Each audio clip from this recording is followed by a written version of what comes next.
everyone, it's Maria, and welcome to the Breaking Up With Toxicity podcast. Thank you for being with me today.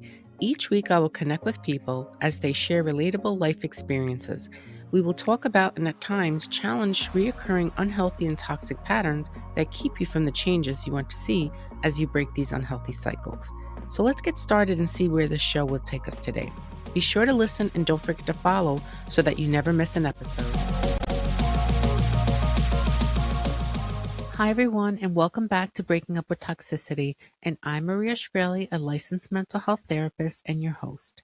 Today, we're going to be talking about parental alienation, a topic that is so emotionally charged, it's often misunderstood and frequently misused in ways that actually cause more harm to families. This is not a topic for quick opinions. It's not a topic for social media diagnoses, and it's not something that fits neatly into good parent versus bad parent. Parental alienation lives in a very gray area where unresolved adult pain, fear, loyalty conflicts, and emotional immaturity quietly pull children into these adult roles, into this roller coaster. This episode is not about blaming the parents. It's not invalidating real abuse, and it's not forcing any sort of reconciliation. It's about understanding how a child's perception of a parent can be shaped, how that becomes internalized, and how those patterns follow people into adulthood. And often, most of the time, actually, it's without them even realizing this. If you're listening as a parent who feels erased, or as an adult child who feels confused, or as somebody just trying to understand a family fracture that never made any sense to you, I'm asking you to listen carefully and slowly, with curiosity and without judgment, because healing doesn't start with choosing sides. It actually starts with understanding the patterns. So parental alienation occurs when a child becomes emotionally and psychologically aligned with one parent against the other. So not primarily because of their own direct experiences, but it's due to the influence, the pressure, the fear, or even loyalty conflict. This is very critical because parental alienation is not 1, a child setting boundaries after abuse, 2, a child distancing themselves for safety, 3, a child expressing anger after real harm. Alienation is about the distorted perception that has been created over time.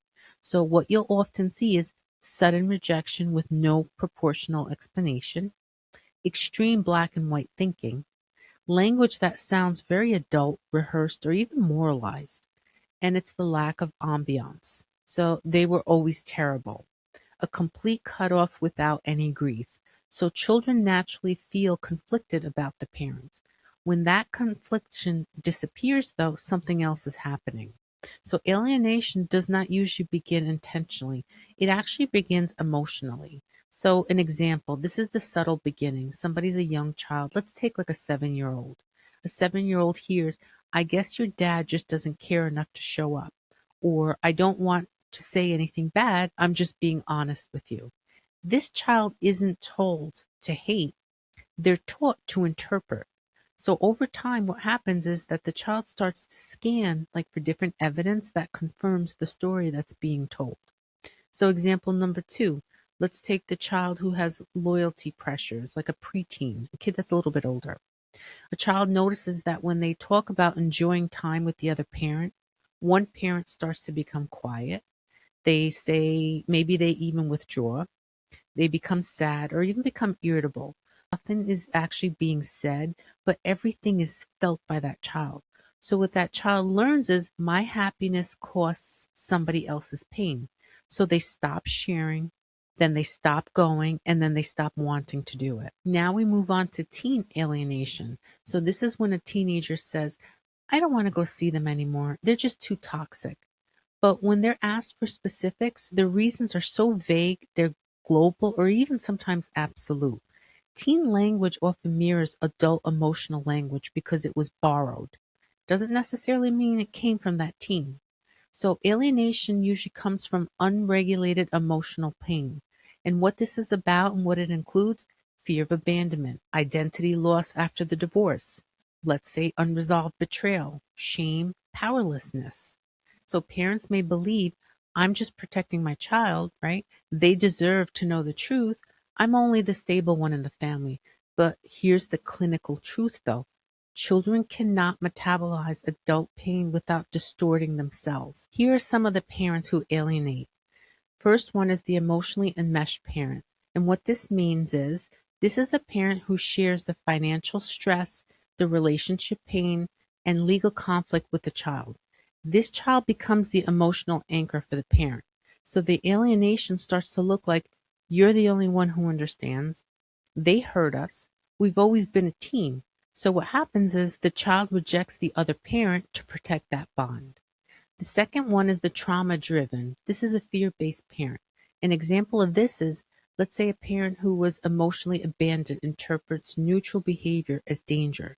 So they forget to text. That's who they are. So this child learns fear, not facts. And then we have the validation seeking parent.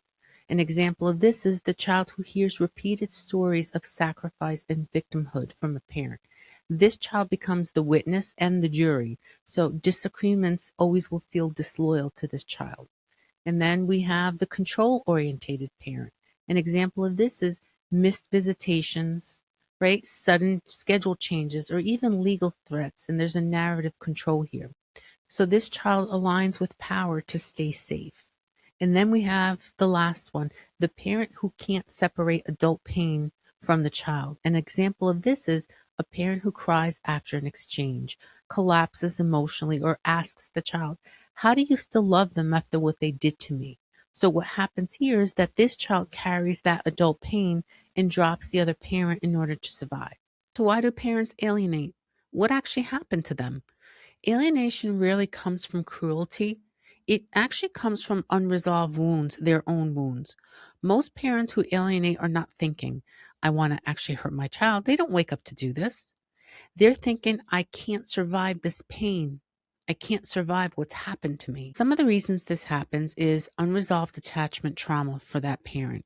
So many alienating parents grew up with conditional love, emotional neglect, abandonment or instability in the home, loyalty based survival. So their relationship loss activates attachment panic. So they go into nervous system panic mode. And the initial thought is, I'm going to lose everything. So the child actually becomes the anchor for them.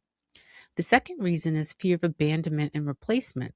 So, for parents with anxious attachment, abandonment trauma, or even borderline traits, the child's love for the other parent feels like a rejection. So, the alienation becomes an attempt to secure attachment, not to harm. The third one is identity collapse after relationship loss. So, some parents built identity around being the spouse, being the good parent, or being needed. When that collapses, what happens is that child becomes the validation, purpose, and proof of worth for that parent. So the shared love really threatens, and it's fragile and it threatens identity. Another one is projection of anger, shame, and grief. So the unprocessed pain that gets projected outward.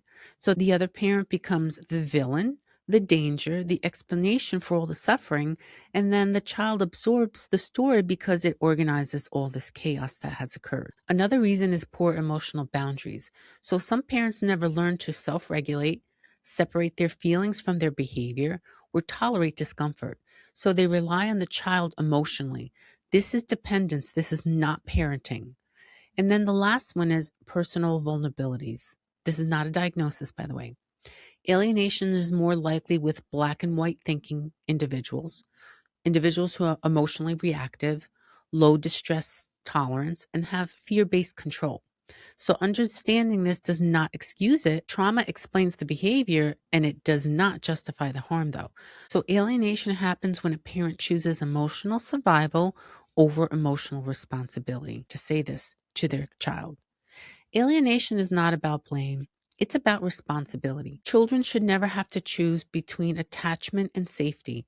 They should never carry adult pain, and they should never lose relationships because someone else couldn't regulate their own emotions. Alienation doesn't just fracture the families, it rewires how people love, how they trust, and how they attach for the rest of their lives. And here's the hardest truth for parents: most alienation is not done by bad parents. It's done by parents who were wounded, who never learned how to separate their pain from their own child's emotional world. Healing does not come from erasing people. It comes from accountability, boundaries, and truth, even when that truth is very uncomfortable. The emotional effects it has on children is chronic guilt, anxiety, fear of abandonment, and a lot of confusion.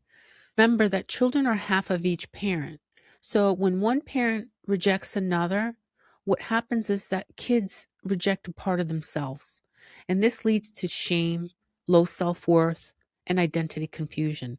And the long term effects with this is that they have difficulty with intimacy, black and white thinking, they have fear of conflict, and their repeated cutting off patterns happen here. So alienation does not protect the children.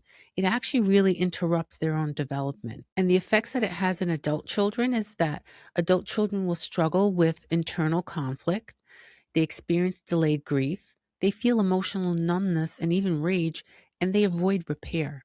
So many adult children will say, I don't know why I feel this way, but I can't go back. So alienation freezes their emotional processing.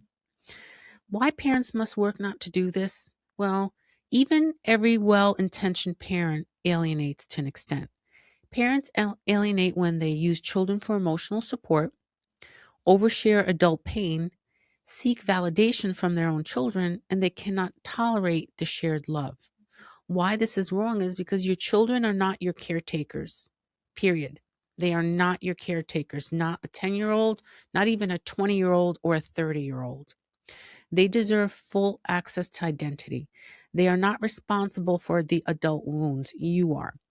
Love that requires this kind of loyalty at the expense of another relationship is not healthy love. So when parents and if parents recognize this, how can they prevent alienation? They can protect their children by speaking neutrally about the other parent, encouraging direct relationships, processing your own pain with other adults, not with your kids, allowing emotional freedom, tolerating the discomfort without acting on it. So, a powerful statement: your relationship with them is yours. You don't need to choose. This is emotional maturity for a parent to say this to their child. So, how does the actual healing actually happen for these adult kids? There is no forcing clarity.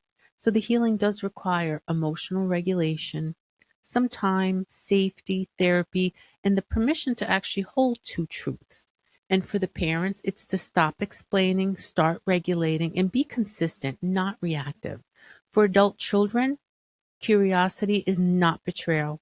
Questioning is not disloyal. And you're allowed to own your story. It's amazing what you will reflect on in your respective it will be in adulthood. So parental alienation is not about villains. It's about unhealed emotional wounds that have passed through relationships. If this episode stirred something, then it does matter. Pause, take a deep breath, and seek support. Not all estrangement is alienation. Not all alienation is intentional, and real abuse should never be minimized or ignored. I'm Maria Shkreli, and this is Breaking Up With Toxicity, where we name the patterns, challenge the narratives we inherit, and create space for healthier, more honest connection.